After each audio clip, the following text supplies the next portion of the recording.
Hi, എല്ലാവർക്കും നമസ്കാരം.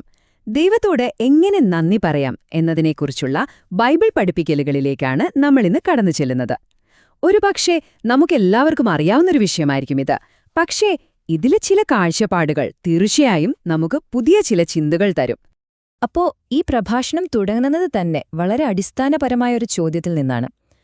നമ്മൾ എപ്പോഴും ഉപയോഗിക്കുന്ന ഈ നന്ദി എന്ന വാക്കിന്റെ യഥാർത്ഥ അർത്ഥമെന്താണ്? ശരിയാണ്, നമ്മളെല്ലാവരും ചെറുപ്പത്തിൽ തന്നെ പഠിക്കുന്ന കാര്യമാണ് ആരെങ്കിലും എന്തെങ്കിലും തന്നാൽ താങ്ക് യു പറയണം എന്ന്. പക്ഷേ ആ ഒരു വാക്ക് പറയുന്നതുകൊണ്ട് എല്ലാമായോ? അതിനപ്പുറത്തേക്ക് നന്ദിക്കു മറ്റു തലങ്ങളുണ്ടോ? അതാണ് നമ്മളിവിടെ നോക്കാൻ പോകുന്നത്. ഓക്കെ, അപ്പോ ഈ പഠിപ്പിക്കലിലൂടെ നമുക്കൊന്ന് വേഗത്തിൽ കടന്നുപോകാം. ആദ്യം ഒരു സാധാരണ നന്ദി വാക്കിനും അപ്പുറം എന്താണെന്ന് നോക്കാം. പിന്നെ പ്രവൃത്തികളിലൂടെയും വാക്കുകളിലൂടെയും എങ്ങനെ നന്ദി പറയാമെന്ന് കാണാം. അവിടെ നിന്ന് നന്ദിയുടെ ഏറ്റവും ഉയർന്ന രൂപത്തിലേക്കും ഒടുവിൽ നന്ദി എന്നത് എങ്ങനെ ഒരു ജീവിത രീതിയായി മാറുമെന്നും നമ്മൾ മനസ്സിലാക്കും. അപ്പോ ഈ പ്രഭാഷണമനുസരിച്ച് നന്ദി പ്രകടിപ്പിക്കാനുള്ള ആദ്യത്തെ വഴി നമ്മുടെ പ്രവൃത്തികളിലൂടെയാണ്. പ്രധാനമായും രണ്ടു കാര്യങ്ങൾ: ഒന്ന്, നമുക്കുള്ളതിൽ നിന്ന് കാഴ്ചകൾ അർപ്പിക്കുന്നത്; രണ്ട്, നമ്മളെടുക്കുന്ന തീരുമാനങ്ങളും നേർച്ചകളും പാലിക്കുന്നതും. ഇതിന് ബൈബിളിൽ തന്നെയുള്ള ഏറ്റവും നല്ലൊരു ഉദാഹരണമാണ് കായീന്റെയും ഹാബേലിന്റെയും കഥ. നോക്കൂ, രണ്ടുപേരും ദൈവത്തിന് കാഴ്ച അർപ്പിക്കുന്നുണ്ട്, പക്ഷേ തമ്മിൽ വലിയൊരു വ്യത്യാസമുണ്ട്. ഹാബേൽ തന്റെ ആട്ടിൻകൂട്ടത്തിലെ ഏറ്റവും മികച്ചതിനെയും ആദ്യത്തേതിനെയും നൽകുമ്പോൾ കായീൻ തന്റെ വിളവിൽ നിന്ന് എന്തോ കുറച്ചെടുത്ത് നൽകുന്നു. അപ്പോൾ കാര്യം വ്യക്തമാണല്ലേ? നമ്മൾ എന്ത് നൽകുന്നു എന്നതിലുപരി ഏതു മനോഭാവത്തോടെ നൽകുന്നു എന്നതിലാണ് കാര്യം. ഈ ഒരു ആശയത്തെ ഒന്നുകൂടി ഉറപ്പിക്കുന്നൊരു ഭാഗം സദൃശവാക്യങ്ങളിലുണ്ട്. അതായത്, നമുക്ക് ലഭിക്കുന്നതിന്റെ ആദ്യഫലം അല്ലെങ്കിൽ ഏറ്റവും നല്ല ഭാഗം ദൈവത്തിന് സമർപ്പിക്കുന്നത് അവിടത്തോടുള്ള നമ്മുടെ ബഹുമാനവും നന്ദിയും കാണിക്കാനുള്ളൊരു വഴിയാണ്. ഇനി പ്രവൃത്തിയിലൂടെ നന്ദി കാണിക്കുന്നതിനുള്ള രണ്ടാമത്തെ കാര്യം നേർച്ചകൾ നിറവേറ്റുന്നതാണ്. ഇതിന് യോനാ പ്രവാചകന്റെ ജീവിതം തന്നെയാണ് ഏറ്റവും നല്ല ഉദാഹരണം. ഒന്നോർത്തു നോക്കൂ, ഒരു ഭീമൻ മത്സ്യത്തിന്റെ വയറ്റിൽ എല്ലാ പ്രതീക്ഷയും നഷ്ടപ്പെട്ടു കിടക്കുമ്പോൾ അദ്ദേഹം ഒരു നേർച്ച നേർന്നു. പിന്നീട് രക്ഷപ്പെട്ടപ്പോൾ അദ്ദേഹം അത് നിറവേറ്റി. വാക്ക് പാലിക്കുന്നത് എത്ര ശക്തമായ നന്ദി പ്രകടനമാണെന്ന് ഇത് നമ്മളെ ഓർമ്മിപ്പിക്കുന്നു. ഓക്കെ, അപ്പൊ നമ്മൾ പ്രവൃത്തികളെക്കുറിച്ച് കണ്ടു. ഇനി അടുത്ത സ്റ്റെപ്പിലേക്ക് വരാം. വാക്കുകളിലൂടെ, നമ്മുടെ ശബ്ദത്തിലൂടെയും സാന്നിധ്യത്തിലൂടെയും എങ്ങനെ നന്ദി പറയാമെന്ന് നോക്കാം. ശലോമോൻ രാജാവ് ദേവാലയം സമർപ്പിച്ചപ്പോഴുണ്ടായ ഒരു സംഭവം ഈ പ്രഭാഷണത്തിൽ എടുത്തു പറയുന്നുണ്ട്. ദൈവത്തിന്റെ മഹത്വം തീയായി ഇറങ്ങി വന്നപ്പോൾ അവിടെ കൂടിയിരുന്ന ആളുകൾ ചെയ്തതെന്താണെന്ന് നോക്കൂ. അവരെല്ലാവരും നിലത്ത് കമിഴ്ന്നു വീണ് ആരാധിച്ചു. എന്നിട്ട് അവരൊരേ സ്വരത്തിൽ പാടി, ദൈവം നല്ലവനാണ്, അവിടത്തെ ദയ എന്നേക്കുമുള്ളത് എന്ന്. അതായത്, അവർ കണ്ട വലിയ കാര്യത്തോടുള്ള ഒരു സ്വാഭാവികമായ പ്രതികരണമായിരുന്നു ആ ആരാധനയും പാട്ടും. അപ്പോ നമ്മുടെ വാക്കുകൾ കൊണ്ട് നന്ദി പറയാൻ ഒരുപാട് വഴികളുണ്ട്. ഭക്തിയോടെ ആരാധിക്കുന്നത് ഒരു വഴിയാണ്. ദാവീദ് രാജാവിനെ പോലെ സ്തുതിഗീതങ്ങൾ പാടുന്നത് മറ്റൊരു വഴിയാണ്. അല്ലെങ്കിൽ ദൈവം നമ്മുടെ ജീവിതത്തിൽ ചെയ്ത നല്ല കാര്യങ്ങൾ, അത്ഭുതങ്ങൾ മറ്റുള്ളവരോട് സാക്ഷ്യപ്പെടുത്തുന്നത്.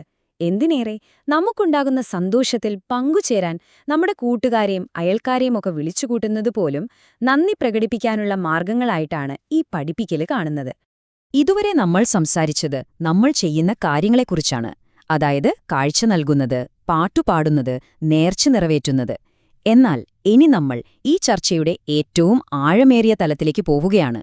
നന്ദി എന്നത് ഒരു പ്രവൃത്തി എന്നതിലുപരി നമ്മുടെ ജീവിതം തന്നെയായി മാറുന്നതിനെക്കുറിച്ച്.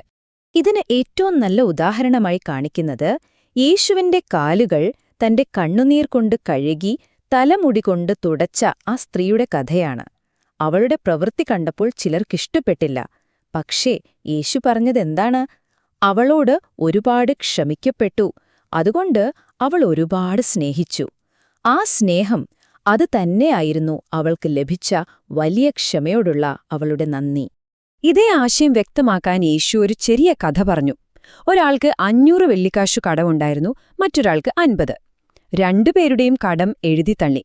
അപ്പോ ചോദ്യം ഇതാണ്: ഇതിൽ ആർക്കായിരിക്കും കടം കൊടുത്ത ആളോട് കൂടുതൽ സ്നേഹം തോന്നുക?